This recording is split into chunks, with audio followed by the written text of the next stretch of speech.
Amigos, gracias por sintonizarnos en este segmento de educación financiera de su programa Diálogo, aquí en Radio I99.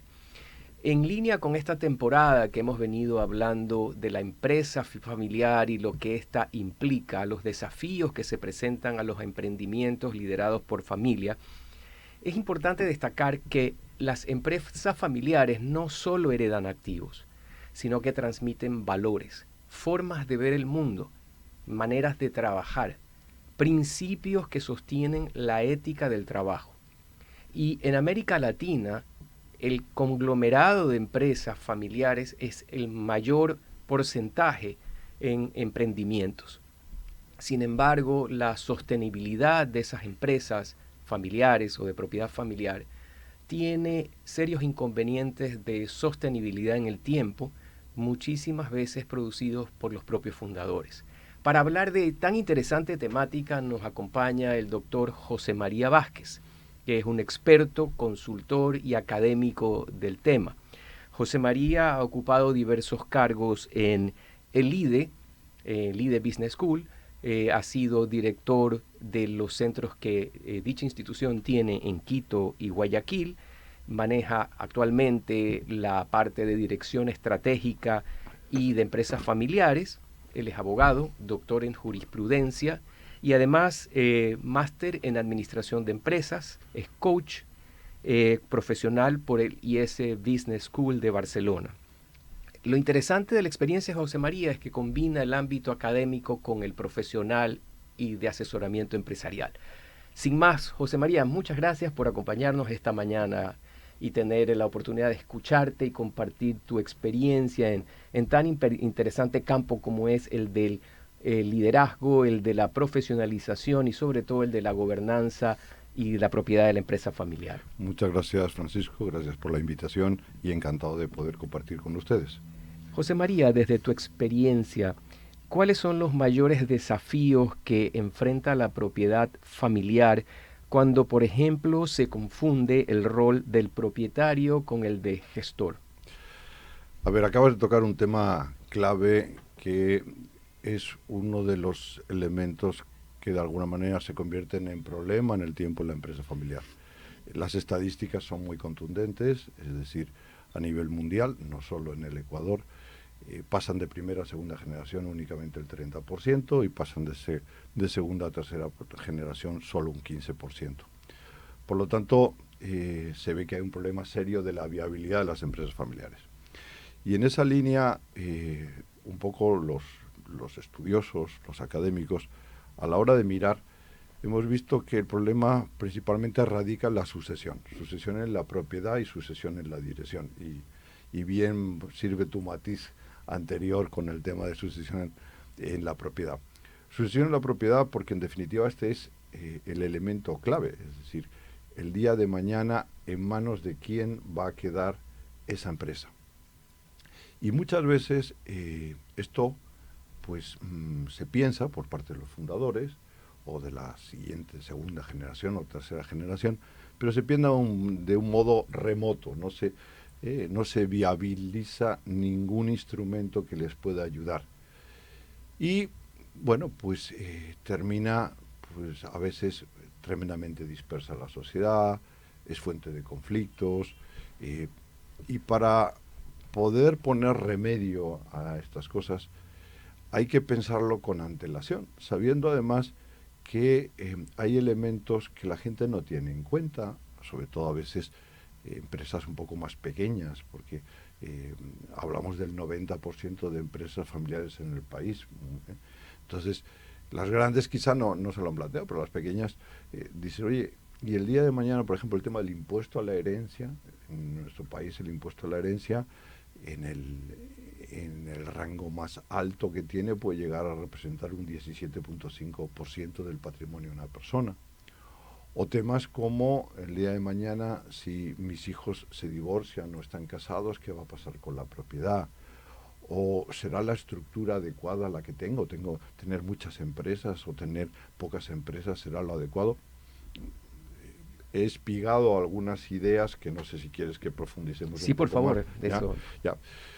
A ver, una de las cosas que se tiene que plantear uno durante la vida es cómo puedo, por una parte, conservar la tranquilidad económica, que es lo que uno busca a través de la empresa, la tranquilidad económica propia y la tranquilidad económica de su familia, y que cuando él no esté también no se generen el mayor número de conflictos posibles. Para poder llegar a eso, pues por una parte tiene que pensar, bueno, ¿será que yo tengo que todo mi patrimonio repartirlo de igual manera entre mis hijos? No olvidemos que el patrimonio está constituido principalmente por tres grandes elementos, que son las acciones que pueda tener uno en la empresa, los bienes, tanto muebles como inmuebles, más el dinero, quitando las deudas. Eso constituye el patrimonio de una persona. Y a veces, pues, la mejor solución no es coger todo y dividirlo para el número de los hijos, ¿ya? Porque... Te puedo hacer una interrupción, porque aquí caemos en un tema, o mejor dicho, nos toca meditar, y no me parece apropiado dejarlo pasar, es que en justicia, quienes tenemos varios hijos, pensamos, a ver, lo lógico es que yo quiero a mis hijos a todos por igual, en mi caso yo tengo 4, y lo lógico sería una repartición matemática del 25%.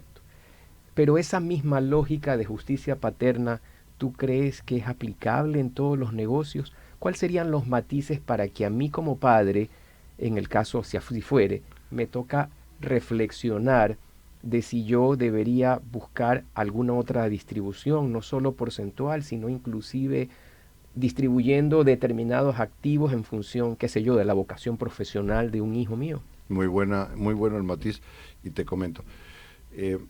Yo siempre pongo un ejemplo pequeño, tonto, que a lo mejor a la gente le puede servir. Yo el día de mañana, supongamos que tengo una casita en la playa, o que tengo una casita, una hacienda, y tengo 4 hijos. Entonces, ¿qué es lo que probablemente pasa con mucha frecuencia? Pues que les dejo a mis 4 hijos y entonces empieza, pues, si es la casita en la playa, me toca a mí ir este fin de semana, o me toca vacaciones, no, tú ya fuiste el fin de semana anterior, porque claro, las 4 familias no podemos ir, entonces hay que empezar la repartición, y después hay que ayudar al mantenimiento, y después hay que poner las cosas en orden, y tú la dejaste mal, y el de más allá. Entonces, resulta que lo que uno pensaba que era pues una cosa que unía a la familia, resulta que puede ser fuente de conflictos. Entonces, y después, también mirando un poco, lo decías desde el punto de vista de vocación profesional, hay hijos que les interesa la empresa y hay hijos que no les interesa la empresa. Entonces, sin ser injusto, sin queriendo guardar una proporción adecuada con cada uno de los hijos, lo que a lo mejor yo puedo pensar es, a lo mejor a este hijo mío le doy una mayor proporción en acciones y al otro lo compenso, por ejemplo, con bienes. De tal manera que voy manteniendo un equilibrio, al final les doy a todos una parte económica, pero les voy un poco siguiendo la línea de lo que ellos tienen intereses y de lo que sirve para generar la menor fuente de conflictos posibles. Entonces, hay que buscar las fórmulas, ¿ya? A la par que uno tiene que pensar, bueno, pero si yo les entrego a mis hijos en vida, ¿qué va a pasar conmigo? Y entonces uno tiene que pensar, pues eso, que existen fórmulas jurídicas, como el tema de la nuda propiedad del usufructo, que puedo establecer un tema de fideicomiso el día de mañana que me pueden ayudar pues, a establecer una serie de condiciones de cómo entregar la propiedad a mis hijos, y hasta mientras pues yo tener la tranquilidad de que hasta que yo me muera o hasta que mi cónyuge se muera, pues yo tener la tranquilidad de que no me va a faltar nada.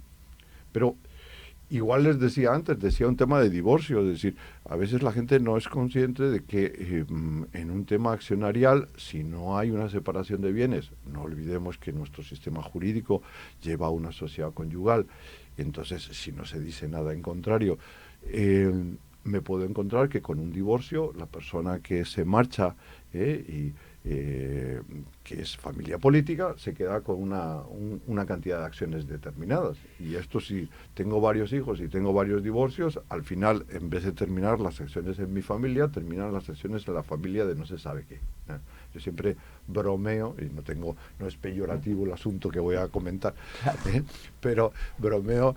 Me acuerdo en una sesión de una Junta General de Accionistas que entró un señor con yo le decía un melenudo, por eso digo lo de no tengo nada contra los melenudos, pero y alguien me preguntó, ¿y quién es ese? No, pues ese es el nuevo amigo de la ex esposa del dueño de la empresa. Entonces, te dice, bueno, ¿qué es? Pues que se divorciaron, se quedó ella con una parte de acciones, ahora tiene un nuevo acompañante y este es el que viene a representarle la Junta General de Accionistas. Claro, esto que puede sonar un poco chistoso, pero esto es una realidad que se da, ¿no? Mirando también en una realidad nuestra que es, hay mucha gente que a veces no conoce el sistema jurídico y dice, bueno, no hay ningún problema, yo el día de mañana ya repartí en vida a mis hijos, y resulta que quizá tiene de compromisos anteriores otros hijos que en esos momentos, pues él pensó que la solución estaba únicamente en darle a ella o a él una cantidad de dinero determinado, el pagarle los estudios y ya está. Y lo que no es consciente es que el día de mañana nuestra ley señala claramente un tema testamentario donde se señala la legítima y por lo tanto la parte que le corresponde. Entonces, por más que les hayas pagado los estudios o que hayas pagado, porque también has pagado a tu otra familia los estudios, el día de mañana esa persona puede venir reclamando una serie de cosas que quizá no se han tenido en cuenta, pensando, bueno, pues que ya estaba resuelto este problema. Es complejo el tema y hay que analizarlo despacio, pero no es una cuestión, por eso se da esa mortalidad. Yo a veces, ahora en la pandemia me ha pasado más, que han fallecido unos cuantos fundadores. Y tengo uno en la cabeza ahora mismo, pues que fallece el fundador, se queda el hijo, es siguiente generación, y resulta que el hijo también al año y medio fallece. ¿Y quién se queda con toda la empresa? Porque tiene hijos menores, una empresa muy grande aquí en el Ecuador, es la esposa. ¿Cuánto conoce la esposa de la empresa? Nada, porque ella se dedicaba a los hijos de forma lógica y normal, y de pronto le toca todo el peso de tomar la trascendencia, de decir, bueno, ¿y a quiénes voy a colocar de colaboradores? ¿Y quién va a estar ahí? ¿Y en qué me apoyo? De ahí viene pues temas de gobierno corporativo y demás. No sé si me ha alargado No, no, por demasiado. favor, yo creo que has ilustrado y eso demuestra la severidad o gravedad de lo que puede ocurrir, porque yo creo que esto puede originarse quizá en un problema que al menos es lo que yo he percibido en muchas instancias, que los que fundan empresas se creen inmortales y muchas decisiones no las quieren tomar pensando en que todavía es pronto, en que ellos están vitales, que cualquier cambio puede implicar pérdida de protagonismo, de liderazgo, y no se dan cuenta que en alguna medida están haciendo un harakiri. De tu experiencia práctica, ¿estoy yo medio equivocado o hago por ahí los tiros? No. A ver, acabas de decir una realidad. O sea, para que se dé esos datos, que son unos datos muy tristes, el que hemos dado antes de las estadísticas. Incluso yo debía tener por aquí, en un momento determinado, unos datos que me hizo gracia, porque uno podría pensar que en países tan avanzados como Estados Unidos, uno diría, bueno, pues esta gente es pensante, lleva hasta la modernidad. Y a las empresas familiares más importantes de Estados Unidos se les pasó un cuestionario y se les preguntó a qué edad debería retirarse. Le preguntaron al fundador. Y entonces los datos fueron los siguientes. Antes de los 55, el 14.2 opinaba que había que retirarse antes de los 55. Entre los 55 y los 65, el 13.7. Después de los 65, ya estamos hablando ya como que no queda ninguna posibilidad, el 10.6. Pero lo más curioso es el siguiente dato, nunca el 48.9. Es decir, estamos hablando de que la mitad de la gente opina que nunca debería retirarse. Pero claro, mire usted, es que si usted nunca se retira, ¿cómo va a asumir la siguiente generación? Si usted no se retira, pues a veces pierde facultades, no es tan fácil. Yo hace pocas semanas venía una persona y me dice, José María, vengo del médico y resulta que yo tengo un Alzheimer espectacular. No sé qué he firmado y no sé qué estoy diciendo. y estoy repitiéndome, me tienes que ayudar. Era un poco para estructurar y reorganizar las cosas. Pero uno pregunta, ¿qué esto qué es? ¿Es hasta que ya no pueda más? ¿Se dan cuenta de que al final puedo estar entregando una empresa que está casi en una especie de unidad de cuidados intensivos, pues porque no se le ha dado la profesionalidad, no se ha seguido un ritmo determinado, y después tus hijos llega un momento en que se pueden despechar, tus hijos o un tercero, porque no tienen por qué ser tus hijos los que estén ahí, diciendo, a mí no me dan la posibilidad de trabajar en ese sentido. De las poquitas realidades que uno tiene claro es que uno se muere, ¿no? Así es. El 100%. ¿Cuándo será? No sé, pero es que uno se muere, se muere. Entonces, de eso no hay duda. Bueno, pues ¿cómo organizamos las cosas si uno tiene ese interés y esas ganas de que continúe la empresa para que de verdad haya esa viabilidad y pone los medios? Mira, tú me pones, digamos así, en bandeja de plata el preguntarte esto, porque me surge en esa inquietud. Y yo creo que cuando uno funda una empresa, debe en un momento dado, no sé si a los 50, a los 55, un poco los estadios económicos, en fin, la concreción de los proyectos empresariales. Pero yo sí creo que uno debe hacer una suerte de radiografía, introspección, no sé cómo calificarlo, pero mirar hacia su entorno más íntimo y darse cuenta, ¿tengo herederos porque no los tengo? O porque los tengo, pero resulta ser que yo soy industrial metalmecánico y mis hijos son biólogos, médicos y artistas, por ende ninguno va a trabajar. O tengo un hijo que sí trabaja. Entonces allí son varios escenarios que uno debería mirar de su realidad para, en función de eso, por ejemplo, si no me quiero retirar nunca, pero no tengo a quien herede la empresa, pues debo programar todo para venderla y hacer un cash para vivir tranquilo y decir, cumplí el cometido de la empresa sin mí, si ya no es mía, pero ahí va. Y yo me siento orgulloso de haber fundado esa empresa que vendí. Cumplí mi cometido empresarial profesional de la vida. Pero ese análisis me da la impresión, desde el ángulo de mi experiencia, que no se cumple, que la gente cree que, como dije hace un instante, es inmortal, que esos son temas o para los mega ricos o para gente que no tiene el control de sus propiedades. Acabas de tocar la otra parte. Fíjense que cuando empezamos dijimos, oye, por una parte está la propiedad, por otra parte está la dirección, la sucesión y la dirección. Hay una trampa tradicional en el mundo de las empresas familiares, que es la confusión entre el hecho de ser propietario y tener capacidad para dirigir. Es decir, mire usted, es que este es mi hijo, ya fenomenal, pero mi hijo resulta que a lo mejor tiene unos intereses completamente distintos a los que yo tengo.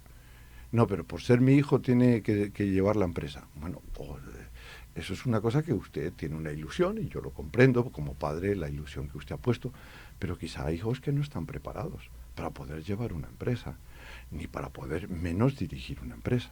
Entonces, lo primero que tiene que replantearse uno es, a ver, ¿de verdad mis hijos quieren darle continuidad a la empresa? Y digo esto porque hay veces que en algunos casos los hijos pues pueden estar contentos con la empresa del papá y les puede gustar, pero en otros muchos casos me he encontrado que hay gente que dice, yo no quiero saber nada de la empresa de mis papás. Y no quiero saber nada de la empresa de mis papás porque probablemente mi papá le ha dedicado un montón de horas a la empresa y eso ha venido en detrimento del tiempo que nos ha dedicado a nosotros. Y entonces uno relaciona a la empresa como una especie de, no sé, de hijo al que... un rival. Que es un rival frente a nosotros. Entonces yo no quiero saber nada. Ese es el asunto de mi papá, que se entretenga, que se divierta.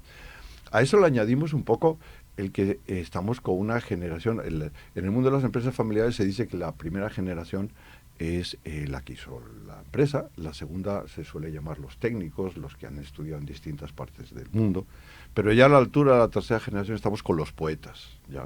Es decir, estamos con un grupo de personas que ya están pensando, pues yo voy a hacer la carrera de youtuber, o voy a ser, pues no sé, influencer. Bueno, incluso yo últimamente, en plan de broma, digo que empieza a preocuparme el mundo de la empresa familiar porque ya empiezo a ver que la altura de la cuarta generación son las mascotas. Es decir, ya la gente no quiere tener hijos y entonces tienen mascotas. Digo, bueno, va a terminar la empresa en manos de una mascota. Yo creo que al paso que vamos, pero bueno. Pero lo decía porque, a ver, tenemos que intentar ser objetivos en este asunto. Y si queremos analizar el asunto de verdad, deberíamos pensar, oye, mi hijo tiene la experiencia, mi hijo tiene la formación y mi hijo tiene las competencias adecuadas para asumir ese puesto y ese rol. Incluso a veces nos tenemos que ayudar de externos que nos puedan decir esto es objetivo o no es objetivo. Porque en el mundo de la empresa familiar no podemos olvidar que nosotros tenemos 3 gorras. ¿Ya? El otro día veía un chiste en el que aparecía el papá, que ponía en la cabeza una gorra que ponía jefe, y entonces le decía a su hijo, estás despedido porque no has rendido adecuadamente. Y entonces después se cambiaba la gorra y se ponía la gorra de papá y decía, hijo, ¿en qué te puedo ayudar? Y entonces, bueno, pues es decir, no olvidemos que tenemos 3 gorras. La gorra de propietario o accionista, la gorra de ejecutivo, gerente general, lo que sea, y después la gorra de papá. Entonces, ¿cuál es el problema? Que vamos intercambiando las 3 gorras y hay veces que la gente no sabe ni dónde estamos situados. Y entonces el amor filial nos puede llevar a confundir de alguna manera el que el hijo esté preparado o no para llevar la empresa. Es que es mi hijo. Pero mire usted, es que las competencias para dirigir no van por ósmosis, ¿no? Es decir, se pega al lado mío y seguro que se le caen cosas. No, mire, esto no, la cosa no va por ahí. Es la preparación adecuada, la formación adecuada de las personas para poder llevar las cosas. Entonces, si mis hijos no están preparados, si no quiere nadie darle continuidad a la empresa familiar, bueno, quizá la tenemos que vender. Estamos en una línea. O tengo que buscarme unos profesionales que lo puedan llevar. Y yo también tengo que ser consciente que esto es como los futbolistas. Pues por muy bueno que haya sido, llega un momento en que te dicen, señor, pues ya a lo mejor pues usted tiene que hacer, pues no sé, como Zinedine Zidane y dedicarse a entrenar, o como Xavi o como cualquiera de los entrenadores que antes jugaron fútbol, pero ahora dejamos paso a las siguientes generaciones y yo me quedo un poco como coach. Y totalmente lúcido, paragoneando lo que tú señalas, con un excelente estado físico, con mucha vitalidad, con mucha experiencia reciente, que permite, justamente, yo no es que soy muy seguidor del fútbol, pero tengo clarísimo esos casos que tú mencionas, y hemos podido evidenciar el buen resultado que estos grandes jugadores, reitero, jóvenes, vitales, con mucha visión, impregnan en sus compañeros de equipo, y logran transmitir justamente esos valores que ellos todavía digamos, tienen en sí como jugadores recientes. Uh-huh. Y yo creo que eso es lo que debería analizar un padre de familia, porque efectivamente distinguir, separar objetivamente el rol y dejar cada sombrero o cada corazón en un compartimento estanco a efectos de que tus decisiones como padre no te obnubilen y tampoco perjudiquen cualquier instrucción o decisión de carácter empresarial, y viceversa. Y entender que lo que en un caso en que mis hijos no están preparados o no tienen vocación para estar en la empresa, evidentemente formarlos para ser accionistas. José María, se nos queda el tiempo tan corto para hablar de estos temas. A mí al menos me entusiasma, y creo que a nuestros amigos de la audiencia igualmente, porque se aprende un montón. Cada quien puede llevar de su experiencia, a traer las mejores prácticas que se ventilan por aquí de profesionales de tu valía. José María, ojalá que podamos volver a hablar y continuar una plática así tan ilustrativa como la que hemos mantenido hoy día. Muchas gracias, Francisco, gracias porque puedo contar un poco, es la ilusión y lo que a mí me gusta y le dedico tiempo y me entusiasma. Muchas gracias, y si hay otra oportunidad, encantado que puedo participar. Yo puedo dar fe de la valía profesional tuya y evidentemente de la organización a la que tú académicamente te perteneces como el IDE, que es realmente el IDE es un centro de estudios y realmente de altísimo nivel y equiparable a uno internacional. Así que qué gusto tenerte y qué honor que nos acompañes esta mañana. A ustedes, amigos, muchas gracias por su sintonía y nos vemos la próxima semana. Gracias.